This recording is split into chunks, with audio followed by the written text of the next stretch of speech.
la Fondation humanitaire de Gaza. Une fondation qui n'a d'humanitaire que le nom aux yeux des Nations Unies et de plus de 200 ONG qui réclament son départ de la bande de Gaza. Cette Fondation humanitaire pour Gaza, elle ne respecte en rien les principes humanitaires contemporains que sont l'impartialité, l'indépendance et la neutralité. Une foule de Palestiniens sous le feu d'armes automatiques, alors qu'ils sont en route pour récupérer de la nourriture.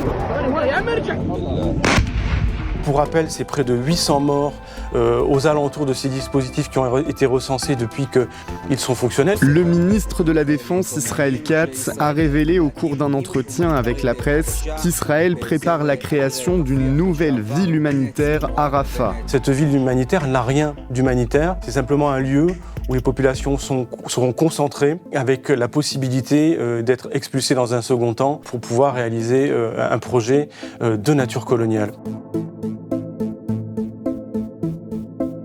Je suis le docteur Jean-François Corti, je suis le président de l'association Médecins du Monde. On a vu l'Europe la semaine dernière qui a annoncé avoir trouvé un accord avec le gouvernement israélien, notamment qui permettrait une entrée d'aide plus conséquente pour répondre à la famine, au défaut de soins qui est présent à Gaza. On ne peut être qu'étonné de cet accord qui ne préfigure en rien d'une montée en charge d'une aide massive, ce qui est absolument nécessaire.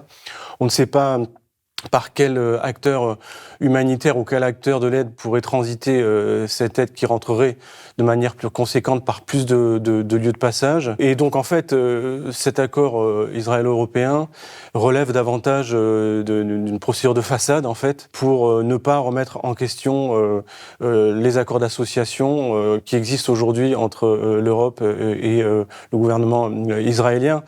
Cet accord, il peut être remis en question dès lors qu'il y a un non-respect des droits fondamentaux, des droits de l'homme, et c'est ce que l'on constate depuis de nombreux mois à Gaza. Donc aujourd'hui, dire que l'aide va rentrer de manière plus importante, sans préciser dans quel volume, sans dire si on va passer par des acteurs humanitaires conventionnels ou par des opérateurs en lien avec des parties prenantes au conflit, je pense notamment à la Fondation humanitaire de Gaza, ça ne remet pas en question les angoisses qu'on peut avoir sur la situation des civils à Gaza qui reste absolument atroce.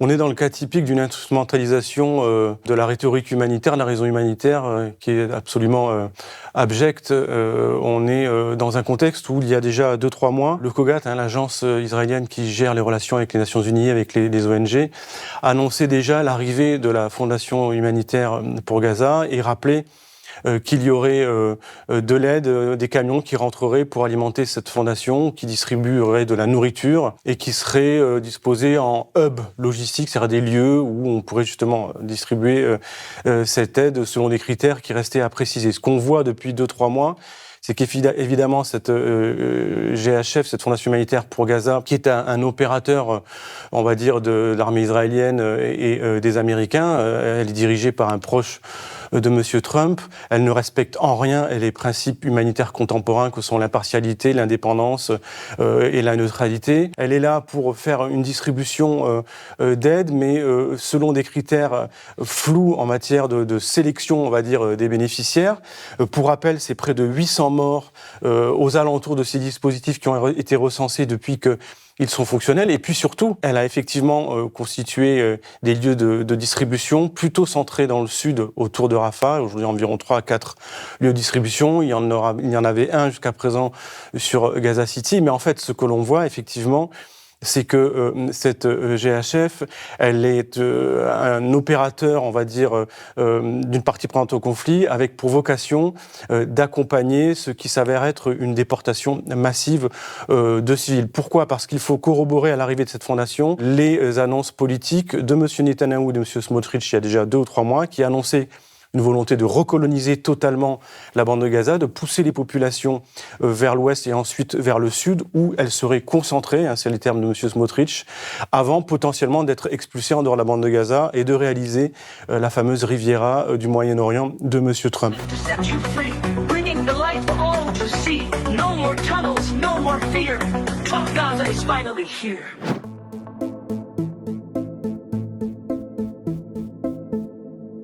Donc aujourd'hui, on est dans la mise en pratique de ces annonces politiques et ce qui vient d'être dit, c'est-à-dire la possibilité d'avoir une ville dite humanitaire à Gaza, notamment autour de Rafah, où près de 600 000 personnes pourraient être présentes, ce n'est qu'une instrumentalisation de la rhétorique humanitaire avec le fait d'avoir créé la famine à l'échelle du territoire, d'empêcher l'aide proportionnée et de permettre aux Nations Unies, aux ONG comme Médecins du Monde et d'autres de pouvoir travailler à l'échelle du territoire. Pour rappel, aujourd'hui, les habitants de Gaza ne peuvent vivre que sur 20% du territoire d'avant 7 octobre 2023. Et donc, cette ville humanitaire n'a rien d'humanitaire. C'est simplement un lieu où les populations seront concentrées avec des critères d'intégration qui ne sont pas connus et avec la possibilité d'être expulsés dans un second temps pour pouvoir réaliser un projet de nature coloniale.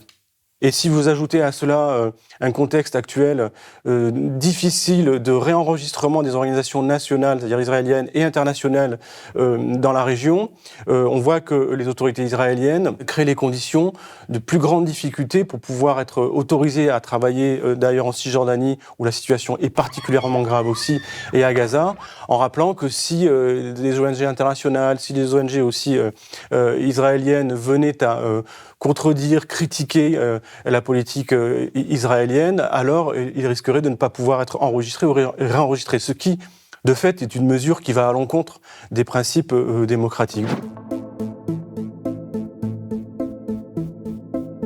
Ce qui est particulier aujourd'hui, c'est qu'on observe un deux poids deux mesures très fort entre la manière dont les Occidentaux portent ce droit international humanitaire, portent notamment les instances de juridiction internationale comme la Cour internationale de justice ou la Cour pénale internationale, le mettent en avant pour défendre de manière légitime l'Ukraine qui est sous pression d'un impérialisme guerrier de M. Poutine, et dans le même temps ne mettent pas en avant ce droit international humanitaire lorsqu'il s'agit de condamner les actes et les risques plausibles de génocide en cours à Gaza du fait de la politique de M. Netanyahou. Et donc, ce deux poids deux mesures, il crée les conditions d'une impunité où ce droit peut être considéré davantage comme un outil de domination que comme un outil de justice. Et donc, ça crée les conditions d'un espace humanitaire et d'un espace d'intervention qui est moins sécurisé, on va dire, pour les humanitaires. Ça génère, encore une fois, une impunité. Et donc, on crée les conditions où les Occidentaux ont encore moins de légitimité à se prévaloir de cet universalisme du droit international humanitaire. Donc voilà, si les Occidentaux ne sont pas en capacité de pouvoir le défendre, dans un contexte où on ne peut rien attendre de la Russie ou de la Chine par exemple, eh bien ça va être difficile de pouvoir le défendre. Aujourd'hui, ce qui est assez étonnant et affligeant, c'est que tous les mécanismes mis en place au lendemain de la Seconde Guerre mondiale et de la Shoah pour limiter, les prévenir et juger les risques de crimes de masse ou de crimes contre l'humanité, je pense notamment aux conventions des accords de 48 de prévention et de répression des crimes de masse et des crimes de génocide. Tous ces mécanismes, si on y rajoute la Cour pénale internationale, la Cour internationale de justice, aujourd'hui sont en situation d'être mis sous pression, voire mis de côté par ceux-là même qui les ont mis en place pour limiter les risques de violence. Aujourd'hui, la Cour pénale internationale a lancé des mandats d'arrêt, vous le savez, contre des dirigeants israéliens, notamment le Premier ministre, et des dirigeants du Hamas. La France, comme l'Italie ou la Grèce, ont laissé pour la deuxième fois le vol de M. Netanyahou en direction des États-Unis passer sur notre territoire en rupture totale avec leurs engagements.